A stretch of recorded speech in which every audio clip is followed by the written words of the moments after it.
जिसका डर था वही हुआ। प्रधानमंत्री नरेंद्र मोदी की कुर्सी बड़ी मुसीबत में फंस गई है। बहुत ही ज्यादा मुसीबत जो है इस वक्त प्रधानमंत्री नरेंद्र मोदी और उनकी कुर्सी पर आ गई है। जिस कुर्सी और जिस पावर का वो इस्तेमाल सत्ता के लिए, सत्ता को पाने के लिए कर रहे थे, अब वही उनके लिए नासूर बन गया है। दोस्तों, प्रधानमंत्री नरेंद्र मोदी सरकारी संस्थाओं को अपना चुनावी प्रचार का अड्डा बना लिया था। ये मैं नहीं बल्कि विपक्ष के जरिए कहा जा रहा है। बड़े आरोप लग रहे हैं कि कैसे सरकारी संस्था का वो चुनावी प्रचार का मंच बनाकर जनता के बीच भाषण देते हुए नजर आए। अब यही भाषण उनके लिए जी का जंजाल बन गया है, क्योंकि प्रधानमंत्री नरेंद्र मोदी के खिलाफ सत्ता का दुरुपयोग करने का आरोप लगते हुए आपको बता दूं, विशेष अधिकार का नोटिस भरे संसद भवन के अंदर विपक्ष के जरिए पेश कर दिया गया है। इससे पहले 700 पूर्व अधिकारियों के जरिए खत लिखते हुए सीधे तौर पर कार्रवाई की बात की गई थी, लेकिन अब विपक्ष ने भी इस पूरे काम को लेकर विशेष अधिकार का नोटिस जो है वो ओम बिरला के सामने रख दिया है और कहा है कि इस पर जरा गौर कीजिए कि कैसे सत्ता का दुरुपयोग हो रहा है, कैसे कुर्सी पाकर वो चुनावी प्रचार प्रसार जो है हर जगह पर करते हुए नजर आ रहे हैं, आचार संहिता का उल्लंघन किया है। ये तमाम चीजें बताई जा रही है। क्या कुछ कहा गया इस नोटिस के अंदर वो पूरी जानकारी आपको दूंगी, लेकिन उससे पहले दोस्तों आपको बता दूं कि कल पश्चिम बंगाल के अंदर पहले चरण का चुनाव है और इसी चुनाव को देखते हुए पूरी पार्टियों ने कमर कसी हुई है कि किसी भी तरीके से पश्चिम बंगाल के अंदर विजय हासिल करना है। पिछले कई सालों से ममता बनर्जी पश्चिम बंगाल की मुख्यमंत्री रही हैं, लेकिन बीजेपी इस कुर्सी पर अपनी निगाहें जो है, बाज की निगाहें वो टिकाकर बैठी हुई है। पिछली बार जब विधानसभा का चुनाव हुआ था तो बड़े बड़े दावे किए गए थे, बड़े सीट लाने की बातें भाजपा के जरिए पश्चिम बंगाल में किया गया था, लेकिन आज पश्चिम बंगाल में क्या होगा क्या नहीं होगा वो तो 4 तारीख को पता चलेगा। लेकिन उससे पहले जिस तरीके की हरकत प्रधानमंत्री नरेंद्र मोदी ने अपनी कुर्सी पर बैठकर किया है और वो देश के इतिहास में किसी भी नेता के जरिए, किसी भी प्रधानमंत्री के जरिए नहीं किया गया। हर जगह चुनाव प्रचार प्रसार नहीं होता है। प्रधानमंत्री जी, आपने देश के नाम संबोधन किया था, लेकिन आप तो विपक्ष के नाम संबोधन करते हुए नजर आए। देश के नाम क्या, ऐसा संबोधन कभी किसी भी प्रधानमंत्री को सुना है आपने कि आप देश का नाम लेकर अपनी पूरी गाथा, अपना पूरा रोना रो लेते हैं और बताते हैं कि देश के नाम संबोधन है?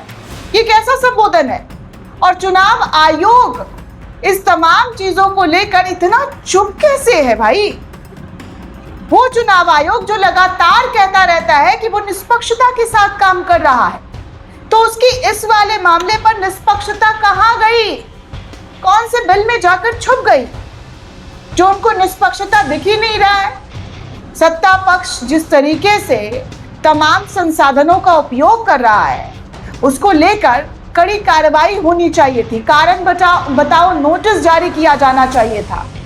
लेकिन अफसोस की बात ऐसा कुछ हुआ नहीं, जिसको लेकर अब दोस्तों खबर ये आ रही है कि कांग्रेस ने प्रधानमंत्री नरेंद्र मोदी के खिलाफ प्रिविलेज नोटिस यानी कि विशेष अधिकार हनन का नोटिस जो है वो पेश किया है। विशेष अधिकार हनन का मतलब ये होता है कि संसद के सदस्य के अधिकार का अपमान किया गया या गलत आरोप लगाया गया, और कांग्रेस ने आरोप लगाया है कि प्रधानमंत्री ने राष्ट्र के नाम संबोधन में सांसदों की स्वतंत्रता और ईमानदारी पर उंगली उठाई है और उनकी वोटिंग को गलत मंशा बताया है, जो संसद के नियमों का साफ साफ तौर पर उल्लंघन करता है। कांग्रेस सांसद केसी वेणुगोपाल ने मंगलवार को लोकसभा स्पीकर ओम बिरला को यह नोटिस भेज दिया है। नोटिस में कहा गया है कि प्रधानमंत्री का 18 अप्रैल को राष्ट्र के नाम 29 मिनट का संबोधन सत्ता का खुला दुरुपयोग है और यह संसद की गरिमा को ठेस पहुंचाता है। लोकसभा में 17 अप्रैल को संविधान का 131वां विधेयक 2026 की वोटिंग हुई थी। ये विधेयक महिलाओं को लोकसभा और विधानसभाओं में 33% आरक्षण जल्द लागू करने और लोकसभा की सीटें बढ़ाकर 850 से जुड़ा हुआ था, लेकिन इसे 2/3 बहुमत नहीं मिली। 528 सांसदों में से 298 ने पक्ष में वोट किया और 230 ने विपक्ष में वोट किया। संविधान के अनुच्छेद 368 के तहत जरूरी 2/3 बहुमत न मिलने से विधेयक पास नहीं हो सका, जिसकी वजह से प्रधानमंत्री और पूरी बीजेपी ने विपक्ष को कसूरवार ठहराया। अगले ही दिन 18 अप्रैल की रात प्रधानमंत्री नरेंद्र मोदी ने एक देश को मैसेज दिया कि रात के 8:30 बजे वो देश को संबोधित करेंगे। उन्होंने Congress, TMC, DMK, Samajwadi party जैसे विपक्षी दलों पर तीखा हमला किया। उन्होंने कहा कि विपक्ष ने महिलाओं के अधिकार की भ्रूण हत्या कर दी है। उन्होंने विपक्ष पर आरोप लगाया कि उन्हें संकीर्ण राजनीति के कारण महिलाओं के सपनों को कुचल दिया है। कांग्रेस नेता जयराम रमेश ने इस प्रिविलेजन नोटिस को सोशल मीडिया एक्स पर पोस्ट किया है, आप स्क्रीन पर देख सकते हैं। और इसको पोस्ट करते हुए उन्होंने लिखा है कि मेरे लोकसभा में वरिष्ठ सहयोगी केसी वेणुगोपाला ने प्रधानमंत्री के खिलाफ विशेष अधिकार हनन का नोटिस दिया है और प्रधानमंत्री ने लोकसभा में अपनी बुलाई हुई अपनी बुरी योजना के विफल होने के बाद राष्ट्र के नाम संबोधन दिया था।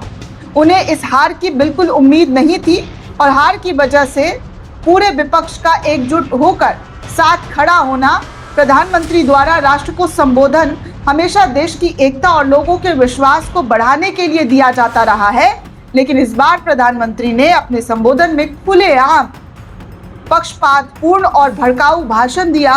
उन्होंने कांग्रेस पर 59 बार अलग अलग तरीके से हमला किया।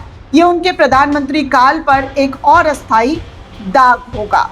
इस तरीके से जयराम रमेश ने ट्वीट करते हुए जानकारी साझा की कि कैसे प्रधानमंत्री नरेंद्र मोदी भड़काऊ भाषण दे रहे थे और इसी भड़काऊ भाषण की वजह से कांग्रेस को बार बार कोसने का काम किया, अलग अलग तरीके से उन पर हमला किया, जिसको लेकर सीधे तौर पर दिखता है कि प्रधानमंत्री नरेंद्र मोदी कैसे सत्ता का दुरुपयोग कर रहे हैं, अपने चुनावी स्टंट का इस्तेमाल जो है देश के नाम संबोधन करते हुए नजर आ रहे हैं। केसी वेणुगोपाला ने दोस्तों नोटिस में लिखा है कि प्रधानमंत्री ने विपक्षी सांसदों के वोटिंग पैटर्न पर सीधा टिप्पणी की है और उनकी मंशा पर भी सवाल उठाया है। सांसदों पर यह कहना कि उन्होंने संविधान की रक्षा नहीं की है बल्कि महिलाओं के साथ साथ अन्याय किया है, ये सांसदों की स्वतंत्रता और ईमानदारी पर अस्पष्ट टिप्पणियां हैं। उन्होंने आगे कहा कि संसद की पुरानी परंपरा और अनुच्छेद 105 के तहत किसी भी सदस्य के आचरण या वोटिंग पर बाहर से टिप्पणी नहीं की जा सकती है, खासकर प्रधानमंत्री जैसे उच्च पद वाले व्यक्ति पर।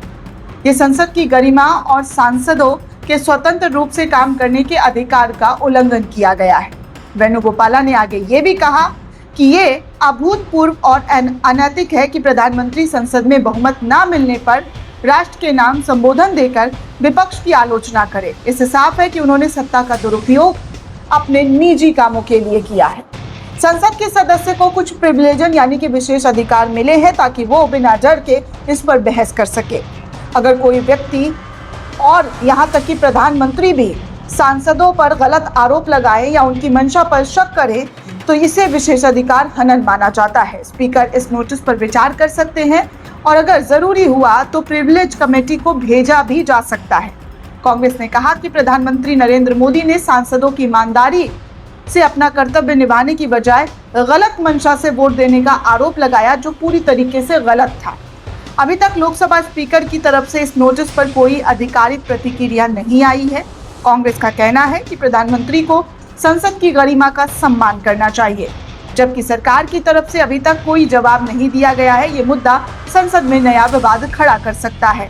दोस्तों, इससे पहले भी जैसा कि मैंने कल आपको रिपोर्ट दिखाई थी, उस रिपोर्ट में साफ तौर पर आपको बताया था कि कैसे जो है बड़े अधिकारी और देश के जागरूक नागरिकों ने प्रधानमंत्री की इस हरकत के खिलाफ खत लिखकर कार्रवाई करने की और जांच बिठाने की मांग की है और खास तौर पर चुनाव आयुक्त से पूछा है कि जिस तरीके से इन मंचों का इस्तेमाल चुनावी भाषणों के जरिए किया जा रहा है, उसको लेकर प्रधानमंत्री के ऊपर क्या कार्रवाई होगी, किस तरीके की कार्रवाई होगी। दोस्तों आपको क्या लगता है, कौन सी कार्रवाई होगी, हमें कमेंट करके जरूर बताइएगा। साथ ही साथ चैनल को ज्यादा से ज्यादा लाइक, शेयर और सब्सक्राइब करना बिल्कुल भी ना भूलें। शुक्रिया दोस्तों।